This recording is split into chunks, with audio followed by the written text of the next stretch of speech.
हरि ओम हरि ओम। जनता party की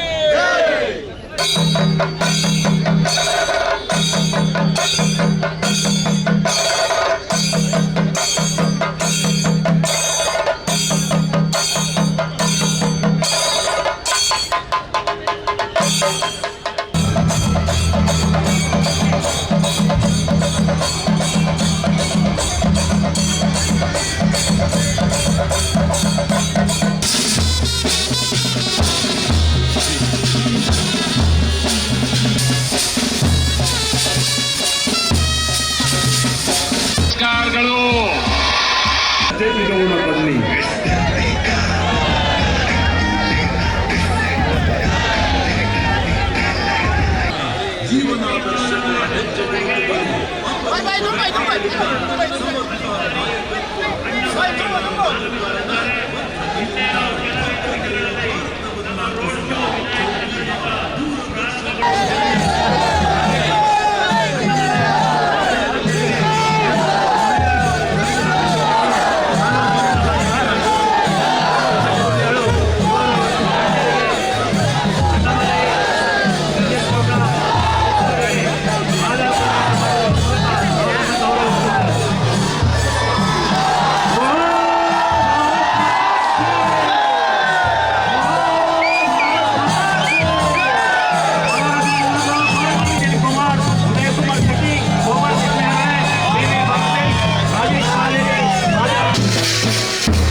ವರ್ಷಗಳಲ್ಲಿ ನಮ್ಮ ದೇಶ ವಿಶ್ವದ ಆರ್ಥಿಕತೆಯ 3ನೇ ದೇಶವಾಗಲಿದೆ. ಬಡತನ ನಿರ್ಮೂಲನೆ ಅಂತಿಮಗೊಳ್ಳಲಿದೆ. ಸುಧಾರಣೆಯ ಹೊಸ ಮಗಳು ಅನಾವರಣಗೊಳ್ಳಲಿದೆ. ಭರವಸೆಗಳು ಭಾಷ್ಯ ಬರೆಯಲಿದೆ. ವಿಕಸಿತ ಭಾರತ ನಮ್ಮದಾಗಲಿದೆ. ಬಿಜೆಪಿ ಬೆಂಬಲಿಸಿ, ಬ್ರಿಜೇಶ್ ಚೌಟರನ್ನು ಗೆಲ್ಲಿಸಿ.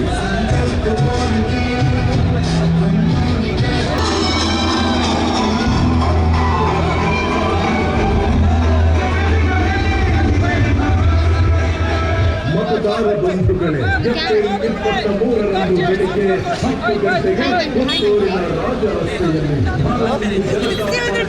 ತಮಿಳುನಾಡು ರಾಜ್ಯ ಅಧ್ಯಕ್ಷರು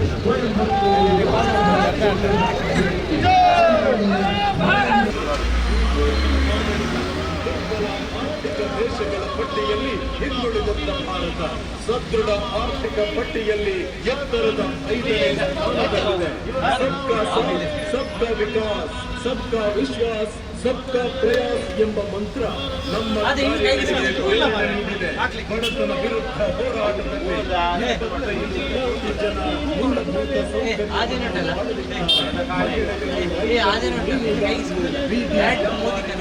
ಸಣ್ಣ ಜೀವನದಲ್ಲಿ ಆಗಿರುವ ಸಾಮಾಜಿಕ ಆರ್ಥಿಕ ರೂಪಾಂತರದಿಂದ ದೇಶ ಹಿಂದುಳಿದಿದೆ. ಒಬಿಸಿ ಸಮುದಾಯಗಳ ಜೀವನದಲ್ಲಿ ಆಗಿರುವ ಸಾಮಾಜಿಕ ಆರ್ಥಿಕ ರೂಪಾಂತರದಿಂದ ದೇಶ ಪ್ರಗತಿ ಪಥದಲ್ಲಿದೆ. ದೇಶ ಮಡುಗಟ್ಟಿದ್ದ ಸ್ವಂತಿಕೆಯ ಸ್ವಾವಲಂಬನೆಯೊಂದಿಗೆ ಭರವಸೆಗಳು ಬರೆಯಲಿದೆ. ವಿಕಸಿತ ಭಾರತ ನಮ್ಮದಾಗಲಿದೆ.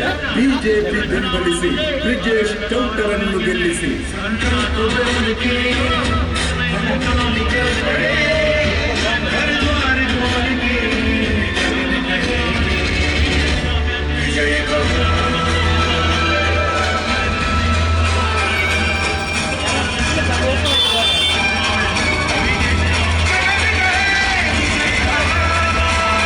ಮತದಾರ ಬಂಧುಗಳೇ, ಲೋಕಸಭಾ ಚುನಾವಣೆಯ ಪರ್ವತಗಳಲ್ಲಿ ರಾಷ್ಟ್ರೀಯ ಚಿಂತನೆಗಳು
ಭಾರತ್ ಮಾತಾ ಕಿ.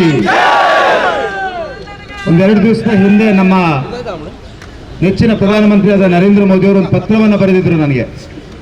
ಆ ಪತ್ರದಲ್ಲಿ ದಕ್ಷಿಣ ಕನ್ನಡದ ಬಿಸಿಲಿನ ಬಗ್ಗೆ ಅವರು ಉಲ್ಲೇಖ ಮಾಡಿದರು. ನಾನು ಇವತ್ತು ಪುತ್ತೂರಿನ ಈ ರೋಡ್ ಶೋ ನೋಡಿದ ನಂತರ, ಈ ಬಿಸಿಲಿನಲ್ಲಿ ನಿಮ್ಮ ಉತ್ಸಾಹವನ್ನು ನೋಡಿದ ನಂತರ ನನಗೆ ವಿಶ್ವಾಸ ಇದೆ, ನರೇಂದ್ರ ಮೋದಿ ಅವರನ್ನ ಗೆಲ್ಲಿಸ್ಲಿಕ್ಕೋಸ್ಕರ, ಹಿಂದುತ್ವವನ್ನು ಉಳಿಸ್ಲಿಕ್ಕೋಸ್ಕರ, ಈ ದೇಶವನ್ನು ಈ ಜಿಲ್ಲೆಯನ್ನು ಉಳಿಸ್ಲಿಕ್ಕೋಸ್ಕರ, ಈ ರಾಷ್ಟ್ರದ ಭವಿಷ್ಯಕ್ಕೋಸ್ಕರ ಹಿಂದೂ ಸಮಾಜ ಒಟ್ಟಾಗಿ ಇವತ್ತು ಪುತ್ತೂರಿನಲ್ಲಿ ಈ ಪ್ರದರ್ಶನವನ್ನು ಮಾಡಿದೆ. ನಾನು ನಿಮ್ಮೆಲ್ಲರಿಗೂ ತಲೆಬಾಗಿ ನಮಿಸ್ತಾ ಇದ್ದೇನೆ. ನಿಮ್ಮ ಈ ಶಕ್ತಿಯ ಪ್ರದರ್ಶನಕ್ಕೆ, ನಿಮ್ಮ ಈ ಉತ್ಸಾಹಕ್ಕೆ ನಾನು ಸ್ಫೂರ್ತಿಯನ್ನೇ ತೆಗೆದುಕೊಂಡು ಮುಂದಿನ 2 ದಿವಸ ನಿಮ್ಮೆಲ್ಲರ ಮಧ್ಯೆ ಓಡಾಡಲಿಕ್ಕಿದ್ದೇನೆ. ನಿಮ್ಮೆಲ್ಲರಿಗೂ ಕೈ ಮುಗಿದು ಪ್ರಾರ್ಥನೆಯನ್ನು ಮಾಡ್ತಾ ಇದ್ದೇನೆ. ಏಪ್ರಿಲ್ 26ನೇ ತಾರೀಕು ನಡೆಯುವಂಥ ಚುನಾವಣೆಯಲ್ಲಿ ನಾವೆಲ್ಲರೂ ಒಂದಾಗಿ ಒಟ್ಟಾಗಿ ನರೇಂದ್ರ ಮೋದಿ ಅವರನ್ನ 3ನೇ ಬಾರಿ ಪ್ರಧಾನಮಂತ್ರಿ ಮಾಡುವಂತಹ ಸಂಕಲ್ಪಕ್ಕೆ ಶಕ್ತಿಯನ್ನು ತುಂಬಿಸಬೇಕಾಗಿದೆ. ಬಂಧುಗಳೇ, ನಾನು ನಿಮ್ಮಲ್ಲಿ ಅತ್ಯಂತ ಸ್ಪಷ್ಟವಾಗಿ ಹೇಳ್ತೇನೆ, ಈ ಚುನಾವಣೆ ಅತ್ಯಂತ ಮಹತ್ವಪೂರ್ಣವಾದಂತಹ ಚುನಾವಣೆ. ಒಂದು ಕಡೆ ನರೇಂದ್ರ ಮೋದಿ ಇದ್ದಾರೆ. ನರೇಂದ್ರ ಮೋದಿ ಹಿಂದುತ್ವಕ್ಕೆ ಹೆಸರು, ನರೇಂದ್ರ ಮೋದಿ ರಾಷ್ಟ್ರೀಯತೆಗೆ ಹೆಸರು, ನರೇಂದ್ರ ಮೋದಿ ನಮ್ಮ ಭವಿಷ್ಯಕ್ಕೆ ಒಂದು ಶಕ್ತಿ. ನರೇಂದ್ರ ಮೋದಿ ಈ ದೇಶದ ಅಖಂಡತೆಗೋಸ್ಕರ ನರೇಂದ್ರ ಮೋದಿ ಬೇಕು. ಈ ದೇಶದ ಬಡವರಿಗೋಸ್ಕರ, ರೈತರಿಗೋಸ್ಕರ, ಮಹಿಳೆಯರಿಗೋಸ್ಕರ, ಯುವ ಸಮೂಹದ ಭವಿಷ್ಯಕ್ಕೋಸ್ಕರ ನರೇಂದ್ರ ಮೋದಿ ಬೇಕು. ಮತ್ತೊಂದು ಕಡೆ ಯಾರಿದ್ದಾರೆ ನಮಗೆ ಗೊತ್ತಿಲ್ಲ, ಮತ್ತೊಂದು ಕಡೆ ಯಾರಿದ್ದಾರೆ ಅಂತ. ಅವರ ಉದ್ದೇಶ ಒಂದೇ, ನರೇಂದ್ರ ಮೋದಿಯನ್ನು ಸೋಲಿಸಬೇಕು, ಹಿಂದುತ್ವವನ್ನು ಸೋಲಿಸಬೇಕು, ಈ ರಾಷ್ಟ್ರವನ್ನು ಒಡೆದು ಆಳಬೇಕು ಅನ್ನುವಂಥವರೆಲ್ಲರೂ ಒಂದಾಗಿದ್ದಾರೆ. ನಮ್ಮ ಜಿಲ್ಲೆಯಲ್ಲಿಯೂ ಕೂಡ ಇವತ್ತು SDP ಅವರ ಹತ್ರ ಕೇಳಿದ್ರೆ ಅವರು ನಮ್ಮ ಅಭ್ಯರ್ಥಿ ಅಂತ ಹೇಳ್ತಾರೆ, ಕಮ್ಯುನಿಸ್ಟ್ ಪಾರ್ಟಿ ಹತ್ರ ಕೇಳಿದ್ರೆ ನಮ್ಮ ಅಭ್ಯರ್ಥಿ ಅಂತ ಹೇಳ್ತಾರೆ, ಕಾಂಗ್ರೆಸ್ನವ್ರ ಹತ್ರ ಕೇಳಿದ್ರೆ ಇದು SDP ಅಭ್ಯರ್ಥಿಯ ಕೈಯ ಅಭ್ಯರ್ಥಿ ಅಂತ ಗೊತ್ತಿಲ್ಲ, ಇದು SDP ಕೈ ಅಭ್ಯರ್ಥಿ ಅಂತ ಹೇಳುವಂತ ಪರಿಸ್ಥಿತಿಯಲ್ಲಿ ಇವತ್ತು ದಕ್ಷಿಣ ಕನ್ನಡ ಜಿಲ್ಲೆ ಕಾಂಗ್ರೆಸ್ ಇದೆ. ನಮಗೆ ಅತ್ಯಂತ ಸ್ಪಷ್ಟವಾಗಿ ಏಪ್ರಿಲ್ 26ನೇ ತಾರೀಕಿಗೆ ನಾವೆಲ್ಲ ಒಂದಾಗಿ ಒಟ್ಟಾಗಿ ಹಿಂದುತ್ವಕ್ಕೋಸ್ಕರ, ಈ ರಾಷ್ಟ್ರದ ಭವಿಷ್ಯಕ್ಕೋಸ್ಕರ ನರೇಂದ್ರ ಮೋದಿಯನ್ನು 3ನೇ ಬಾರಿ ಪ್ರಧಾನಮಂತ್ರಿ ಮಾಡಲಿಕ್ಕೋಸ್ಕರ ನನ್ನ ಕ್ರಮ ಸಂಖ್ಯೆ, ಕಮಲದ ಹೂವಿನ ಗುರುತಿನ ಕ್ರಮ ಸಂಖ್ಯೆ 3 ನಂಬರ್ಗೆ ನಾವೆಲ್ಲ ಒಂದಾಗಿ ಒಟ್ಟಾಗಿ ಹೋಗಿ ಮತದಾನವನ್ನು ಮಾಡಬೇಕಾಗಿದೆ. ಈ ಬಾರಿ ನಮ್ಮ ಆಯ್ಕೆ 3, ನರೇಂದ್ರ ಮೋದಿಯನ್ನು 3ನೇ ಬಾರಿ ಪ್ರಧಾನಮಂತ್ರಿ ಮಾಡಲು ನಮ್ಮ ಆಯ್ಕೆ 3. ನಾವೆಲ್ಲ ಆ ಪುತ್ತೂರು ಮಾಲಿಂಗೇಶ್ವರನಲ್ಲಿ ಪ್ರಾರ್ಥನೆಯನ್ನು ಮಾಡೋಣ. ಈ ಚುನಾವಣೆಯಲ್ಲಿ ಪುತ್ತೂರಿನಲ್ಲಿ ಒಂದು ಐತಿಹಾಸಿಕ ಜಯವನ್ನ, ಹಿಂದೂ ಸಮಾಜದ ಶಕ್ತಿಯನ್ನು ತೋರಿಸುವಂತ ಕೆಲಸವನ್ನು ಮಾಡೋಣ ಅಂತ ಪ್ರಾರ್ಥನೆ ಮಾಡ್ತಾ, ಆ ಪುತ್ತೂರು ಮಾಲಿಂಗೇಶ್ವರನಲ್ಲಿ ನಾನು ಪ್ರಾರ್ಥನೆಯನ್ನು ಮಾಡೋದು, ನಾವೆಲ್ಲ ಒಂದು ಮನಸ್ಸಿನಿಂದ ಏಪ್ರಿಲ್ 26ನೇ ತಾರೀಕಿನ ಚುನಾವಣೆ ದಿವಸ 7 ಗಂಟೆಗೆ ಬೂತ್ ಓಪನ್ ಆಗುವಂತಹ ಸಂದರ್ಭದಲ್ಲಿ ದೊಡ್ಡ ಸಂಖ್ಯೆಯಲ್ಲಿ ಬಂದು, ವಿಶೇಷವಾಗಿ ತಾಯಂದಿರು, ನಿಮ್ಮ ಉತ್ಸಾಹವನ್ನು ನೋಡುವಾಗ ನನಗಂತೂ ಹೊಸ ಶಕ್ತಿ ಬರ್ತಾ ಇದೆ, ಹೊಸ ಸ್ಫೂರ್ತಿ ಬರ್ತಾ ಇದೆ. ತಾಯಂದಿರನ್ನು ವಿಶೇಷವಾದ ಪ್ರಾರ್ಥನೆಯನ್ನು ಮಾಡೋದು. ನಿಮ್ಮ ಆಶೀರ್ವಾದ ನರೇಂದ್ರ ಮೋದಿಗೆ ಬೇಕು, ನಿಮ್ಮ ಪ್ರಾರ್ಥನೆ ನರೇಂದ್ರ ಮೋದಿಗೆ ಬೇಕು. ನೀವೇ ನರೇಂದ್ರ ಮೋದಿಗೆ ರಕ್ಷಾ ಕವಚ. ಆ ನವದುರ್ಗೆಯರು ಯಾವ ರೀತಿಯಲ್ಲಿ ನರೇಂದ್ರ ಮೋದಿಗೆ ರಕ್ಷಾ ಕವಚದ ರೀತಿಯಲ್ಲಿ ಇದ್ದಾರ, ಹಾಗೆ ತಾಯಂದಿರು ನರೇಂದ್ರ ಮೋದಿಗೆ ರಕ್ಷಾ ಕವಚದ ರೀತಿಯಲ್ಲಿ ಏಪ್ರಿಲ್ 26ನೇ ತಾರೀಕು ಬೂತ್ನಲ್ಲಿ ಮೊದಲಿಗೆ ಬಂದು ಮತದಾನವನ್ನು ಮಾಡಿ ನರೇಂದ್ರ ಮೋದಿಗೆ ಆಶೀರ್ವಾದವನ್ನು ಮಾಡಬೇಕು.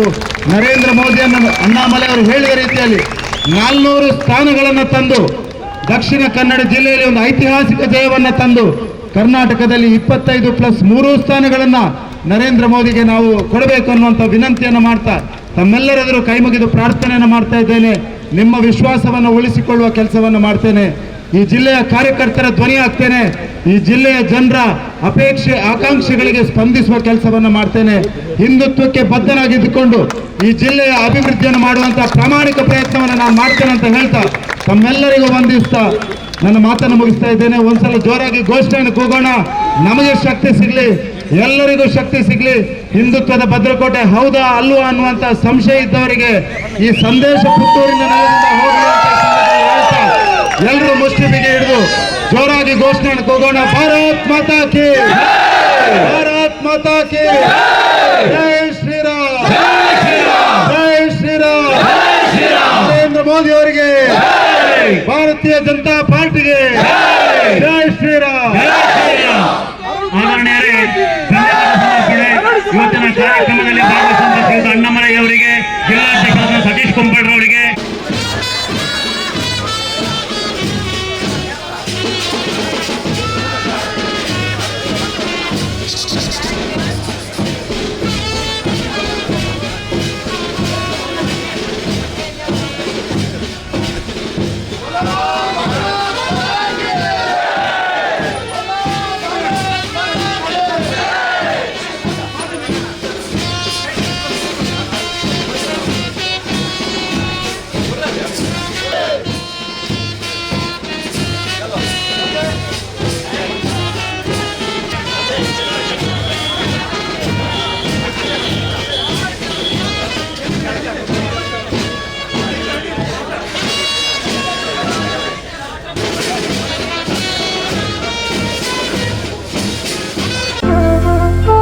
ಅತ್ತೆ ಇದು ನನ್ನ ಬರ್ಡೇ ಗಿಫ್ಟ್. ಇದೆಲ್ಲ ಜೀವನದಲ್ಲಿ ನನಗೋಸ್ಕರ ತಗೊಂಡ್ಬಂದಿದ್ದಾರೆ.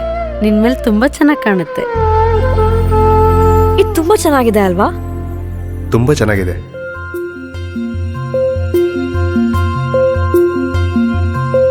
It will look really good on you. Amma? Huh? Mother is always son's first love.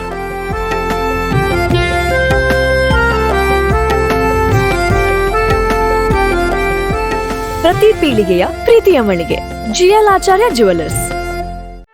ಸುದ್ದಿ ಚಾನಲ್, ಕ್ಷಣ ಕ್ಷಣದ ಸುದ್ದಿಗಾಗಿ.